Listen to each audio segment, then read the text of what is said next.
अल्हम्दुलिल्लाहि वस्सलातु अला अहलिहा अम्मा बादु फ़अऊज़ु बिल्लाहि मिनश शैतानिर रजीम बिस्मिल्लाहिर रहमानिर रहीम वलिल्लाहिल इज़्ज़तु वलिरसूलिहि वलिल मुअमिनीन सदक़ल्लाहुल अज़ीम।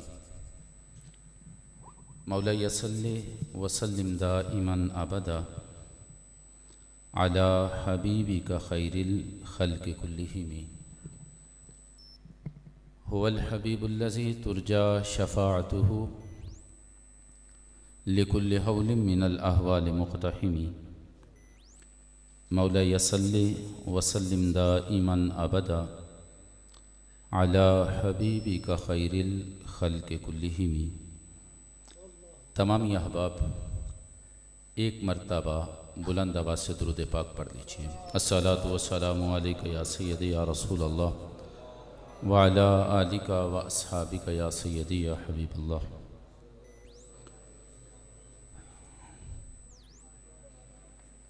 इंतहाई मुअज़्ज़ज़ व मुहतशम हाज़िरीन व सामीन,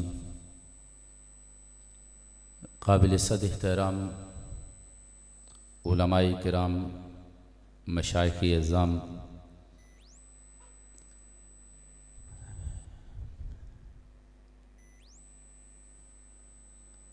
बुज़ुर्गों से बात एक सुनी थी कि अहले इल्म की महफ़िल में बैठो तो ज़ुबान संभाल कर बैठो, और अहले दिल की महफ़िल में बैठो तो दिल संभाल कर बैठो। अगर स्टेज पर नज़र डाली जाए तो जहाँ पर अहले इल्म तशरीफ़ फरमा हैं वहाँ पर अहलुल्लाह की भी जलवागरी है। मैं सोच रहा था कि कब तक और किस अंदाज में अल्फाज मेरे ज़ुबान पर जारी रहेंगे और किस अंदाज में मैं अपने दिल को ज़ुबान का साथी बनाकर चलाऊँगा। सिर्फ़ दोनों ही कबीले जो हैं उनसे नज़र की दरख्वास्त है, बस उनका तसर्रुफ़ होता चला जाएगा और इंशाअल्लाह अज़ीज़ मेरी बात बनती चली जाएगी। और ये मेरे लिए इंतहाई इज़्ज़तों और अज़मतों की हामिल शय है कि मैं इस वक्त यूँ कह लें कि अपने उस्ताज़ खाना में बैठकर गुफ्तगू कर रहा हूँ, क्योंकि मेरे तालीमी सिलसिले का आगाज़ वो इसी ख़ानदान के नालैन को सीधे करते हुए हुआ था। और अल्हम्दुलिल्लाह आज मुझे ये अज़मत भी मिल रही है कि मैं अपने असातिज़ा किराम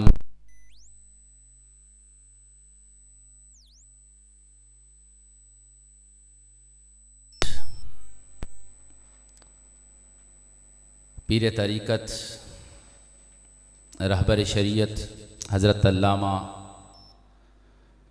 अब्दुल जलील हज़ारवी रहमहुल्लाह ताला उनके उर्स के मौका पर सजाई गई महफ़िल मीलाद में आपसे महवे गुफ्तगू हूँ। दुआ गो हूँ कि परवरदिगार आलम इस घर को सदा आबाद रखे और परवरदिगार आलम खालिक व मालिक पीर तरीक़त रहबर शरीयत महताब तरीक़त कासिम फ़यूज़ मुजद्ददियत हज़रत मियाँ मुहम्मद हनफ़ी सैफ़ी दामत बरकातहुमुल क़ुद्सिया, जिनकी सदारत में मैं और आप हाज़िर हैं, ज़ियारत भी कर रहे हैं और उनके जो इरशादात हैं उनसे अपने क़ुलूब व अज़हान को मुनव्वर भी कर रहे हैं। यकीनन उनकी नज़र से हमारे दिलों का ज़ंग भी दूर हो रहा है। हज़रात मुहतरम, चूँकि आज की महफ़िल ये दो उन्वानात के साथ जो है वो मौसूम है, मिलाद मुस्तफ़ा और उर्स पाक। यूँ कह लें कि हमने अगर सैयद आलम सल्लल्लाहु अलैहि वसल्लम की अज़मत को सुनना और सुनाना हो तो हम अपनी महफ़िल को नाम महफ़िल मीलाद का दे देते हैं, और अगर हमने औलिया इज़ाम की अज़मत और रिफ़त को सुनना सुनाना हो तो हम उसे उर्स का नाम दे देते हैं। आज हम सैयद आलम सल्लल्लाहु अलैहि वसल्लम की अज़मत के साथ साथ आपके ग़ुलामों की अज़मत को भी सुन रहे हैं। यकीनन ये दोनों उन्वान वरा उल वरा हैं। मैं अपनी गुफ्तगू का आगाज़ सिर्फ़ दो जुमलों से करना चाहूँगा। पहला जुमला ये है, तमाम तर अज़मतों, रिफ़ातों और शानों की महवर ज़ात वो सैयद आलम सल्लल्लाहु अलैहि वसल्लम की है। दूसरा जुमला, जिसको जो अज़मत मिली, जो रिफ़ात मिली, जो बुलंदी और जो मुकाम मिला, वो सदका है सैयद आलम सल्लल्लाहु अलैहि वसल्लम का। सैयद आलम सल्लल्लाहु अलैहि वसल्लम की अज़मतों का आलम क्या है? अगर कुरान मजीद फ़ुरक़ान हमीद का हम मुताला करें,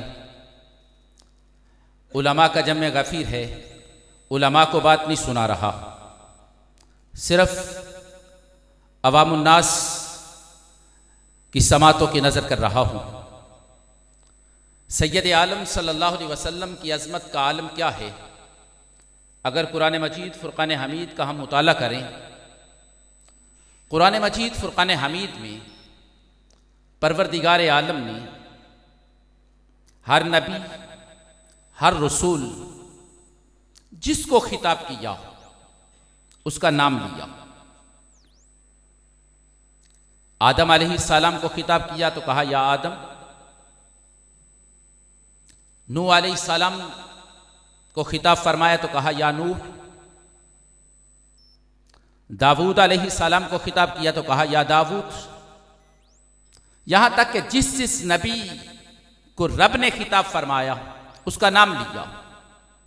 लेकिन जब बारी आई मेरे और आपके आका मौला सल्लल्लाहु अलैहि वसल्लम की, जब बारी आई आमिना के लाल की, जब बारी आई अब्दुल्ला के दुर्र यतीम की, जब बारी आई ताजदार ख़त्म नबुव्वत की, फिर नाम नहीं लिया। और बड़ा वो खूबसूरत अंदाज है एक कहने वाले का। उसने कहा या आदमस्त बपिदरे अंबिया खिताब, या आदमस्त बपिदरे अंबिया खिताब, या अय्युहन नबी खिताब मुहम्मद अस्त। हर नबी को खिताब उसका नाम लेकर किया, लेकिन जब बारी आई मेरे और आपके नबी की, फिर परवरदिगार आलम ने, खालिक व मालिक ने नाम नहीं लिया, बल्कि कहीं कहा या अय्युहन नबी, कहीं कहा या अय्युहर रसूल, कहीं फरमाया या अय्युहल मुज़म्मिल, कहीं कहा या अय्युहल मुद्दस्सिर। अगर इस जुमले को इमाम अहले सुन्नत शाह अहमद रज़ा फ़ाज़िल बरेलवी अलैहि रहमा की ज़ुबान में कहूँ तो यूँ कह सकता हूँ, मेरे और आपके इमाम ने कहा सरवर कहूँ के मालिको, मौला कहूँ तुझे, बाग़े खलील का गुले ज़ेबा कहूँ तुझे, तेरे तो वस्फ़ ऐबे तना ही से हैं बारी, किस किस वस्फ़ से पुकारूँ। प्यारे मालिक ने तुझे कहीं या अय्युहन नबी कहा है, कहीं या अय्युहर रसूल कहा है, कहीं यासीन, कहीं ताहा कहा है, कहीं या अय्युहल मुज़म्मिल और कहीं या अय्युहल मुद्दस्सिर कहा है। कहा तेरे तो वस्फ़ ऐबे तना ही से हैं बारी, हैरान हूं मेरे शाह, मैं क्या क्या कहूं तुझे। हजरत मुहतरम परवरदिगार आलम ने अपने हबीब लबीब सल्लल्लाहु अलैहि वसल्लम को जाती नाम से नहीं, ये अजमत और रिफत अता की जा रही है, बल्कि आज ये परवरदिगार आलम ने, खालिक व मालिक ने अपने हबीब को किस कदर अजमतों से बहरावर किया और किस कदर अजीम अजमतों से नवाजा। खालिक व मालिक ने कुरान में बहुत सारी चीजों की कस्में इरशाद फरमाई हैं, बहुत सारी चीजों की कस्में, और उसमें परवरदिगार आलम ने सैयद आलम सल्लल्लाहु अलैहि वसल्लम की कहीं रुखे ज़ेबा की कसम इरशाद फरमाई, कहीं आपकी अंबरी जुल्फों की कस्में इरशाद फरमाई, कहीं अपनी रबूबियत की कसम इरशाद फरमाई, तो वो भी सैयद आलम की तरफ निस्बत करते हुए। बल्कि यहां पर मुझे एक जुमला याद आ गया, हुजूर मुजद्दद अल-फैसानी अलैहि रहमा का, नक्शबंदियों के इमाम हुजूर शेख अहमद सरहंदी अलैहि रहमा, वो कसम उठाते थे ना, तो उनके कसम उठाने का अंदाज बड़ा निराला था। सीधा नहीं कहते थे अल्लाह की कसम, बल्कि कसम उठाते हुए ये कहते मुझे रब्बे मोहम्मद की कसम। किसी ने कहा शेख अहमद ये अंदाज क्या है? कहा ये मेरा अंदाज नहीं, ये तो मेरे मालिक का अंदाज है। जब मालिक कसम इरशाद फरमाता है तो वो मालिक है, कह सकता है मुझे अपनी रबूबियत की कसम। कहा नहीं नहीं, मालिक ने कसम इरशाद फरमाई तो कहा फला वरब्बी का, प्यारे मुझे तेरे रब की कसम। हजरत मुहतरम वो परवरदिगार आलम कसम इरशाद फरमाता है, कहीं सैयद आलम की जात की, कहीं सैयद आलम के चेहरे अनवर की, कहीं आपकी अंबरी जुल्फों की। लेकिन एक कसम के हवाला से मुफस्सिरीन ने लिखा परवरदिगार आलम ने बड़ी कसमें इरशाद फरमाई हैं, लेकिन पूरा कुरान पढ़ लो, पूरा कुरान कुतुब समाविया का मुताला कर लो, परवरदिगार आलम ने किसी शख्स, किसी जात की उम्र और हयात की कसम इरशाद नहीं फरमाई। अगर किसी की हयात की कसम इरशाद फरमाई है तो वो आमीना का लाल मोहम्मद अरबी की जात है। कहा लामरुक, प्यारे तेरी उम्र की कसम। यहां पर उलमाए इकराम का जम्मे गफीर इनके दामन को थामते हुए, मशाइख एज़ाम के दामन के साथ वाबस्ता होते हुए चंद एक बातें आप अहबाब के गोश्त गुजार करना चाहूंगा। परवरदिगार आलम कसम इरशाद फरमा रहा है लामरुक, प्यारे तेरी उम्र की कसम। और कसम जब उठाई जाती है वो किसी हकीर शय की नहीं, अजीम शय की उठाई जाती है। परवरदिगार आलम के यहां महबूब अलैहिस्सलाम की उम्र की अजमतों का आलम क्या है, आपकी हयात का आलम क्या है। रब कह रहा है लामरुक, प्यारे तेरी हयात की कसम, तेरी उम्र की कसम। और फिर यहां पर यह भी नहीं है कि प्यारे ऐलान नबुव्वत के बाद वाली जिंदगी की कसम, और यह भी नहीं है कि प्यारे ऐलान नबुव्वत से पहले वाली जिंदगी की कसम। बगैर तखसीस के, बगैर हसर के परवरदिगार आलम मुतलक इरशाद फरमा रहा है लामरुक, प्यारे तेरी उम्र की कसम। यहां पर मालिक कसम इरशाद फरमा रहा है ना, मालिक कसम इरशाद फरमा रहा है। हमें यहां पर एक दर्स मिल रहा है, मालिक की नजरों में खास सैयद आलम की वो हयात तैयबा का दौर ऐलान नबुव्वत से पहले का हो या ऐलान नबुव्वत के बाद का हो, परवरदिगार आलम के यहां सबसे अजीम तर उम्र और हयात वो सैयद आलम की है। यहां पर जिस मसले को आपके गोश गुजार करना चाहता हूं वो ये है कि जो जिसकी कसमें रब इरशाद फरमाए उसकी हयात का आलम होगा क्या, उसकी हयात का हाल क्या होगा। आइए मैं आपकी तवज्जो एक और आयत की तरफ दिलाने के बाद अपनी गुफ्तगू को इस तनासुर में लाना चाहूंगा। सैयद आलम सल्लल्लाहु अलैहि वसल्लम, बल्कि उस आयत से कबल मैं उलमा व मशाइख की तवज्जो अपनी तरफ दिलाते हुए कि मेरा दिल और मेरी जुबान साथ देती रहे। एक मुरीद सादिक था, उसने अपने पीर कामिल से एक सवाल किया। कहने लगा, हजरत मुझे ये बतलाएं, अगर मैं अपने आप को देखना चाहूं, मैं निगाहे मुस्तफा में हूं या कि नहीं, देख सकता हूं? जाहिर है ये सवाल बड़ा अजीम था, और अगर डुगडुगी बजाने वाला पीर होता तो यकीनन वो जवाब न दे पाता। वो पीर कामिल था, पीर कामिल था। जब ये सवाल मुरीद सादिक ने पीर कामिल से किया, पीर कामिल घबराया नहीं, उसके पांव जो है वो डगमगाए नहीं, जिस्म पर कभी-कभारी नहीं हुई, बल्कि सीना तान कर पीर कामिल कहने लगा, ऐ मेरे मुरीद, ऐ बेटा, ये कोई मुश्किल काम नहीं है। कहा, हुजूर कैसे? कहा, अपने हाल पर गौर कर ले, अपने हाल पर गौर कर ले, तू किस हाल में है? कहा कि मतलब? कहा, तू देख, तू सरकार पर दरूदो सलाम पढ़ रहा है, तू सरकार की नात खानी सुन रहा है या सुना रहा है, तू जिक्र इलाही में मशगूल है या नहीं, तू कुरान तिलावत कुरान कर रहा है या नहीं। अगर तू जिक्र मुस्तफा कर रहा है, अगर तू तिलावत कुरान कर रहा है, अगर तू जिक्र इलाही कर रहा है, समझ तू निगाहे मुस्तफा में है, समझ तू निगाहे मुस्तफा में है। और अगर तेरी हालत बदल गई, तू गुनाहों की दलदल में डूबने लगा, अब समझ तेरे और निगाहे मुस्तफा के दरमियान पर्दा हाइल हो गया। और भाई ये तो बात बड़ी दूर की है, हमारे यहां तो ये है, हमारे अकीदे हमारे मसलक में तो ये है। सरकार की निगाह तो बड़ी अजीम बात है, अगर निगाहे मुर्शिद में हो तो वो गुनाह नहीं करता, अगर निगाहे पीर में हो तो वो गुनाह नहीं करता। हां, अगर पीर और मुरीद के दरमियान पर्दा हाइल हो जाए तो फिर वो गुनाहों की दलदल में डूबने लगता है।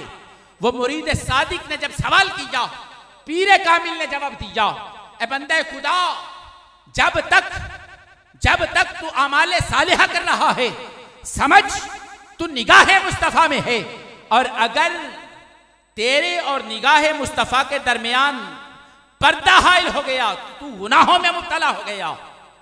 अगर अब मैं जिस तरफ आपकी तवज्जो दिलाना चाहता था उस नुक्ते पर ले आया हूं, अगर बंदा हो निगाहे मुस्तफा में, बंदा हो निगाहे मुस्तफा में, वो गुनाह का इर्तिकाब कर नहीं सकता। बतलाइएगा, जो हो निगाहे रबूबियत में, जो हो निगाहे रबूबियत में, क्या वो ऐलान नबुव्वत से पहले का दौर हो या ऐलान नबुव्वत के बाद का दौर, क्या उससे गुनाह का इर्तिकाब होगा? तो फिर पढ़िए कुरान की आयत, लियगफिर लकल्लाहु मा तक़द्दम मिन ज़म्बिक व मा तअख़्ख़र। हजार लोगों ने कहा आपके पिछले और अगले गुनाहों को माफ किया। यार, जो हो निगाहे रबूबियत में, बतलाओ तो सही, उससे गुनाह का इर्तिकाब होगा सही। इस आयत का मफहूम उस वक्त तक हुजूर शेखुल हदीस अलैहि रहमा किबला मुफ्ती गुलाम फरीद हजारवी अलैहि रहमा फरमाया करते थे, इस आयत का मफहूम उस वक्त तक बयान नहीं हो सकता जब तक तुम दामन आला हजरत के साथ वाबस्ता नहीं होगा।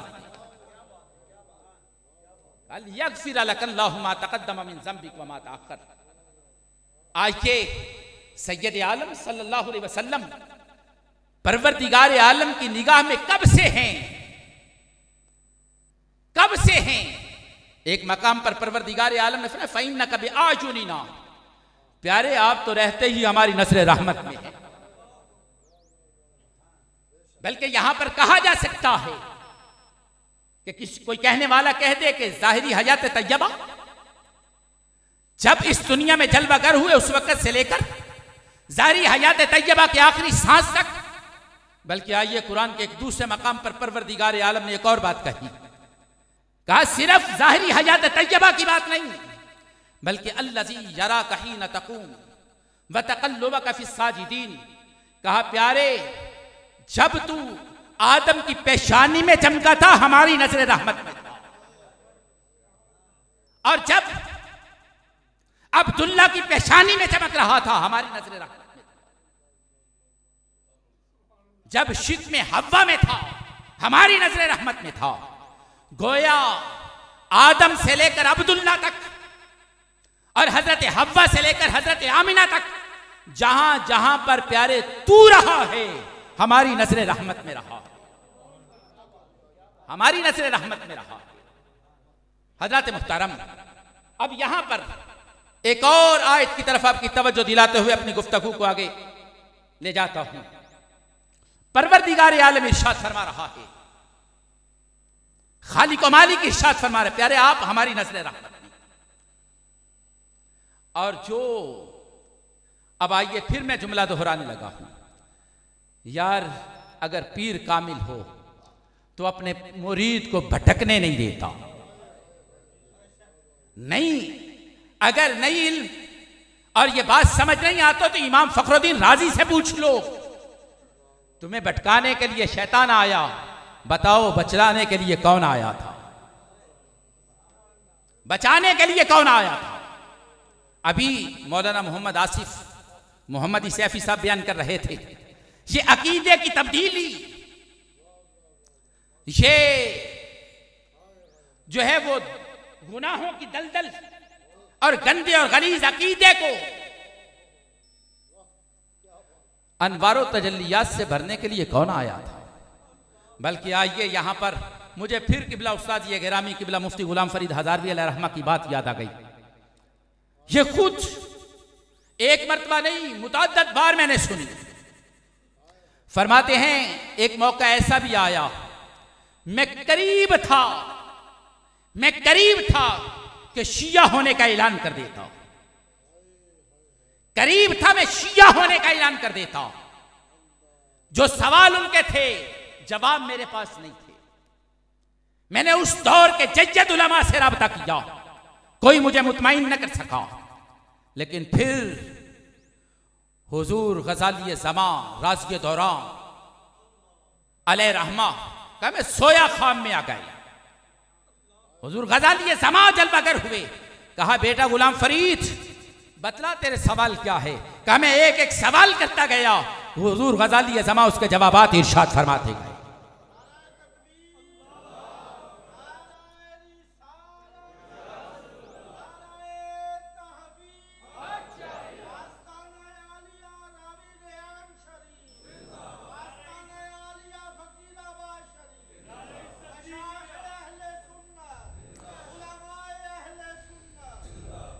हजरत मुहतरम,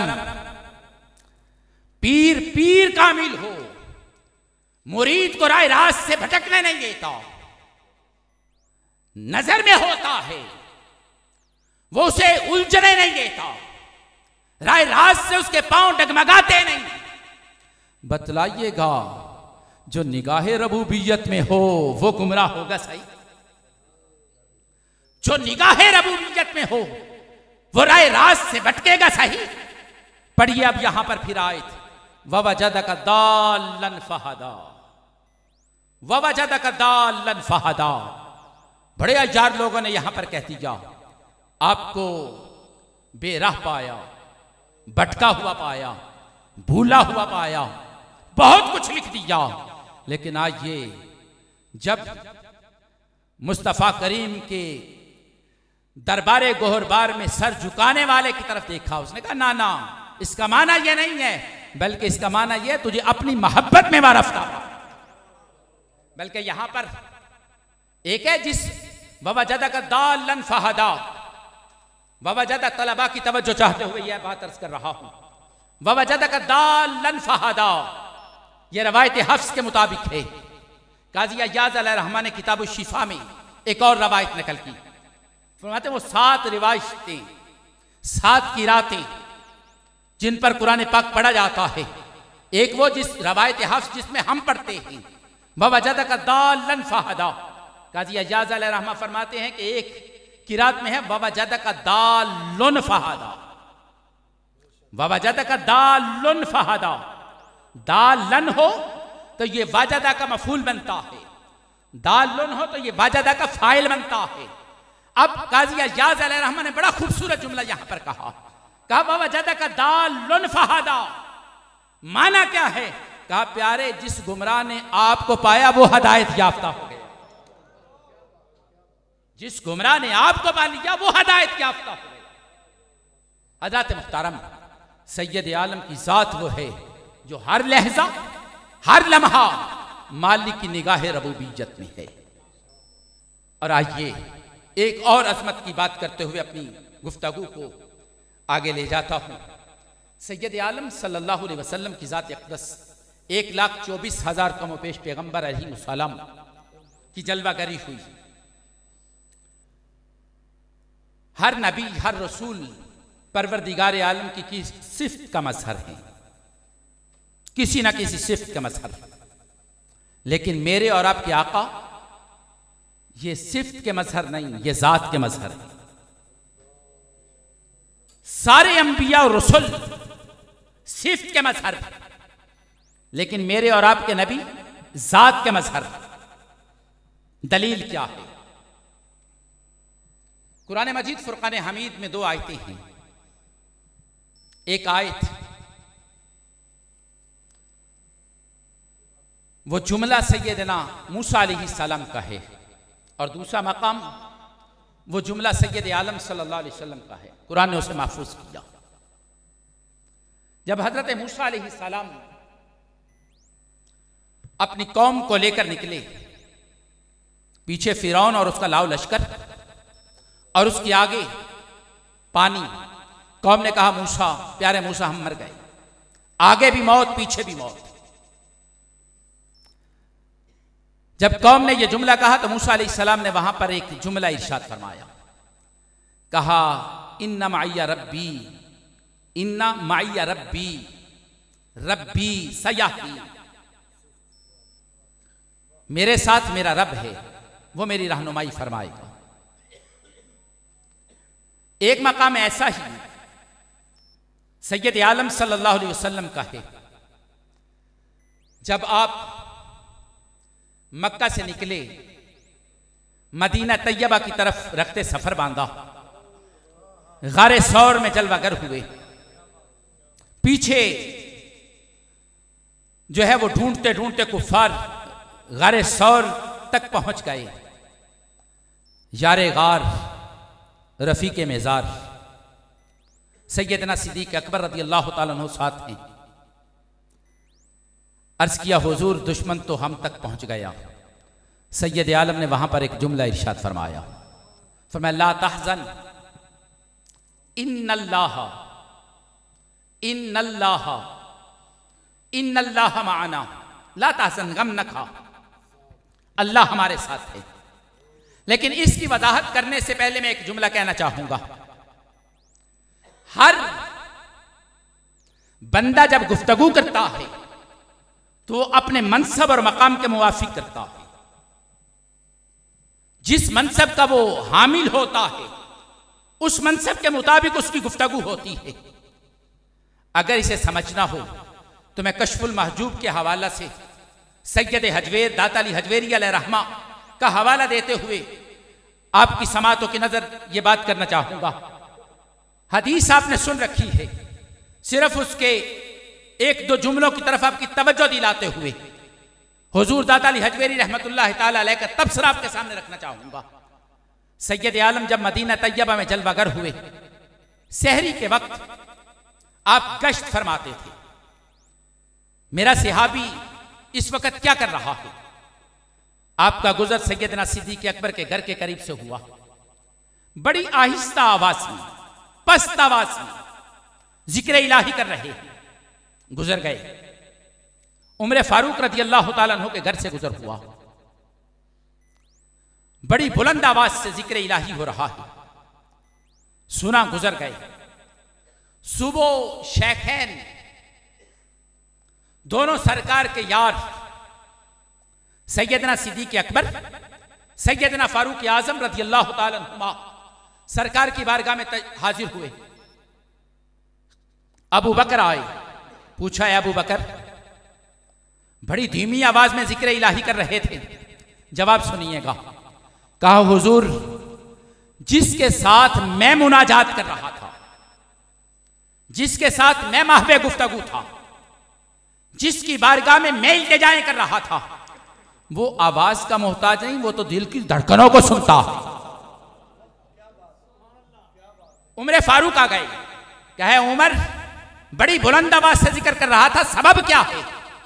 कहा हुजूर, मैं सोए हुओं को जगा रहा था और शैतान को भगा रहा था। शैतान को भगा रहा था और सोए हुओं को जगा रहा था। अच्छा, ये जुमले तो हदीस के हैं, जिसका मफहूम आपके सामने रखा। हुजूर सैयद हजवेर दाता अली हजवेरी रहमतुल्लाह ताला अलैह ने इस पर जो तबसरा किया वो समाप्त कीजिए। फरमाया, बात दोनों ने की, सवाल दोनों से हुआ, जवाब दोनों ने दिया, लेकिन दोनों ने जवाब अपने मकाम के मुवाफिक दिया। कहा वो कैसे? वो कैसे?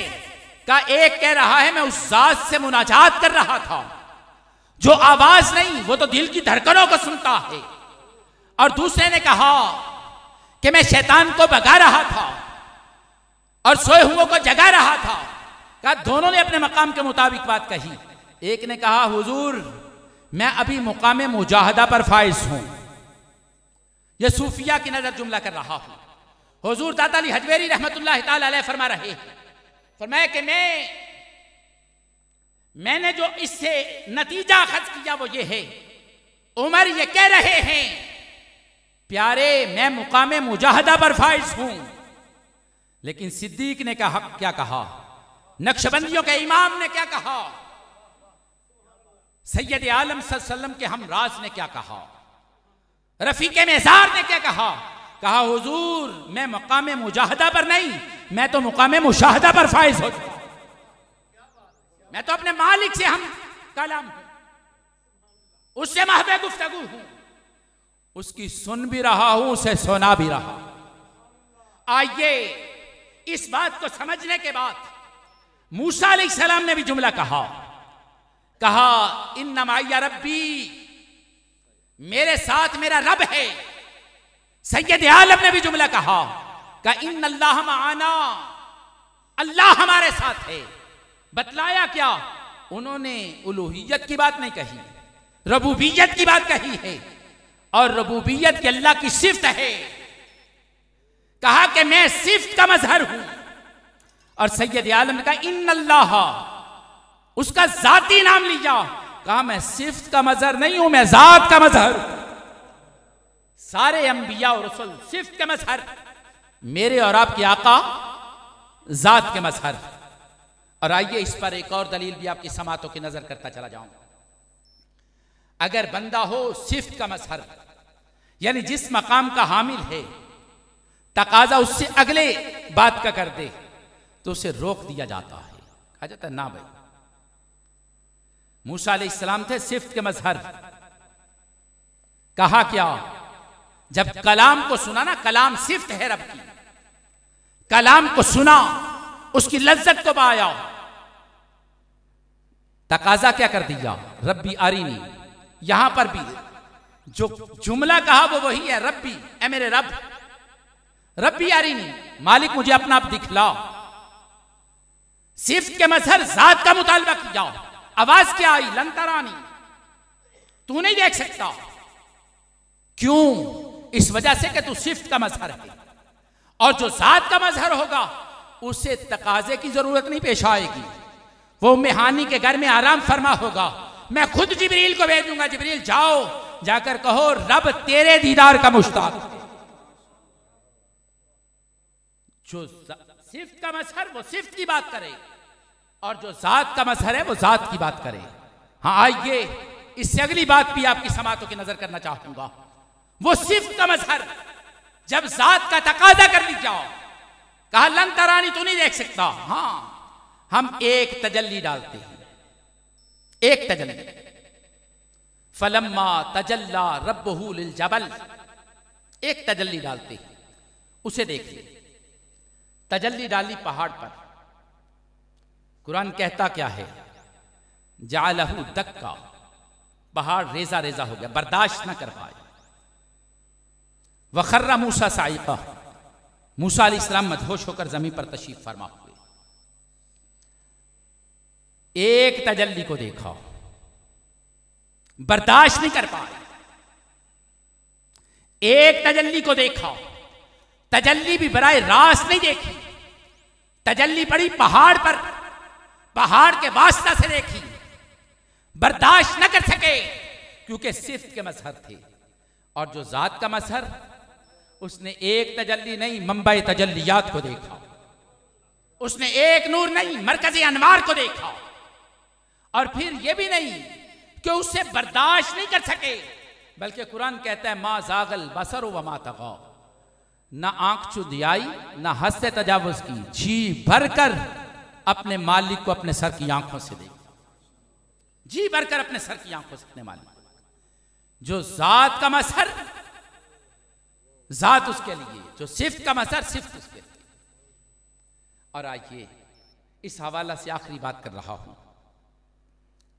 जिसने एक तजल्ली को देखा, आपकी तवज्जो चाहते हुए, जिसने एक तजल्ली को देखा, जिसने एक तजल्ली को देखा, जब होश आया कौम की तरफ चले।